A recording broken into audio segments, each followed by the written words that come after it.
il y a tout un rituel qu'il faut observer. C'est là qu'intervient le Fa. Et n'a qu'un à Dogofa.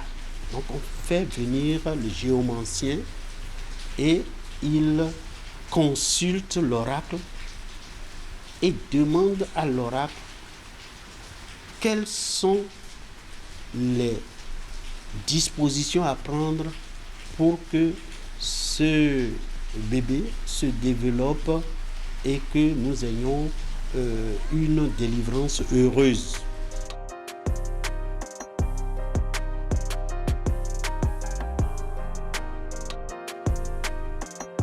Il y a des interdits. Elle ne doit pas soulever des charges.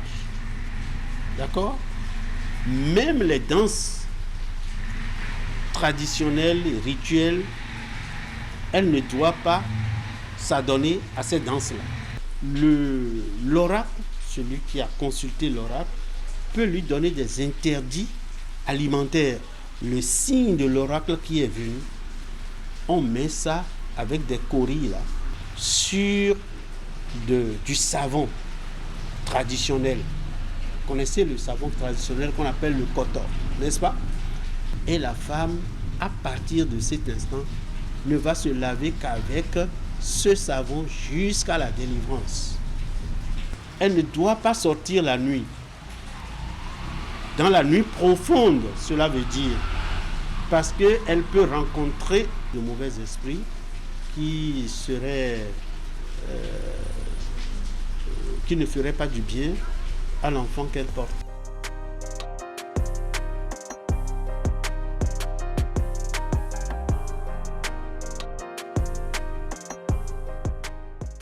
Dans tous les cas d'ailleurs, on lui demandera de porter une ceinture. Toujours une ceinture, comme une ceinture de sécurité. Je sais que dans certaines familles, il est recommandé aux femmes enceintes, lorsqu'elles sortent, de mettre un caillou, d'attacher un caillou autour de leur pagne pour leur donner l'assurance de la solidité pour rencontrer les mauvais esprits éventuels.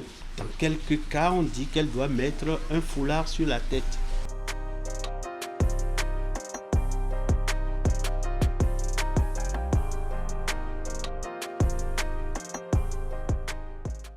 Il y a des choses importantes. D'abord, lorsque elle a accouché, ce qu'on appelle le placenta, n'est-ce pas? Chez nous, ce n'est pas n'importe quoi. On récupère et le placenta doit être enterré dans la maison familiale du père de l'enfant. On va préparer un genre de tisane, mais avec des cailloux dedans. Et c'est avec cette tisane-là qu'elle va donner le bain à son enfant pour que les vertus du caillou qui sont conservées par cette tisane puissent faire de cet enfant un enfant solide et robuste.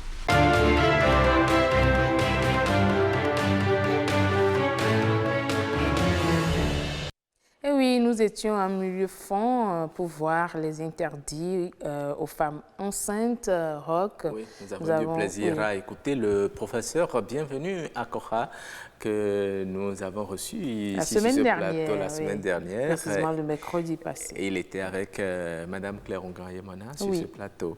Merci beaucoup. Nous avons appris de ces interdits.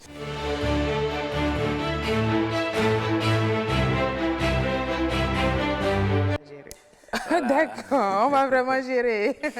Alors, la capture du jour, oui, c'est une image qui est accompagnée d'un message. On voit là, je ne sais pas si c'est un bœuf qui est en train de s'abreuver et il y a un oiseau qui est venu se poser sur son museau pour s'abreuver également, alors que l'oiseau seul ne pouvait pas... Et le message dit ceci, quand on est avantagé, il faut permettre aux autres d'en profiter et d'atteindre leurs objectifs.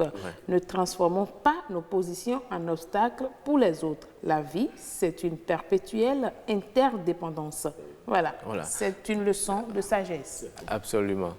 Oui, nous allons demander, ça doit appeler lorsque vous vous trouvez à une position peut-être de privilégié aujourd'hui, il faut que vous puissiez aider ceux qui ont besoin de vous également, parce qu'en vous mettant à cette position, c'est que vous avez une mission à accomplir également dans la vie des autres. Demain, cette personne aussi peut se retrouver à la même position. Tout à fait.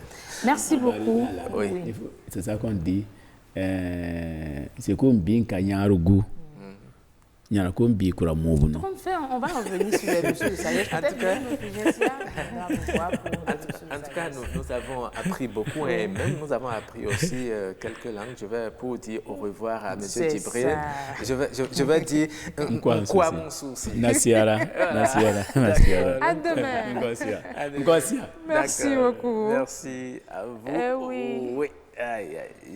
Donc, Rock, nous sommes lundi. Oui, ce sont là les réalités du direct. Monsieur Djibril est passé devant la caméra. Demain, il ne fera plus ça. C'est ça. Voilà, nous allons rapidement passer à l'instant écho. À l'instant écho, vous avez décidé de nous parler de l'oignon. Exactement, nous allons parler de l'oignon. Eh bien, la culture de l'oignon au Bénin est relativement récente. Les variétés cultivées dans le pays sont le rouge de Malanville, écotype local du Nord Bénin, et le violet de Galmi. Voilà. Les principaux pôles productifs sont localisés dans les départements de la Liborie et du Mouno. Karimaman et Malanville assurent 90% de la production nationale qui s'est élevée à 36 019 tonnes pour la campagne agricole 2009-2010. Grand Popo prend les 10% restants de la production nationale. Il est demandé également sur le marché en grande quantité, eh bien, à Parakou par exemple, avec 100 francs CFA en période d'abondance. Vous pouvez avoir 6 boules de, je vais dire, voilà, bulbes d'oignon. Et également, ici à Cotonou, vous pouvez l'avoir également à ce prix, mais un peu plus réduit la quantité. Puisque vous êtes femme, est-ce que l'oignon est disponible actuellement sur le marché? Actuellement, l'oignon n'est pas aussi disponible que ça, mais n'est pas aussi, je vais dire, nous ne sommes pas en pénurie, mais il n'est pas du moins aussi abondant comme ça. Oui. Vous avez dit l'oignon se produit à Grand Popo. Oui, chez moi, c'est ça. Mais on en importe beaucoup plus des pays sahéliens. Au moins, nous faisons déjà l'effort d'en produire. D'accord, merci.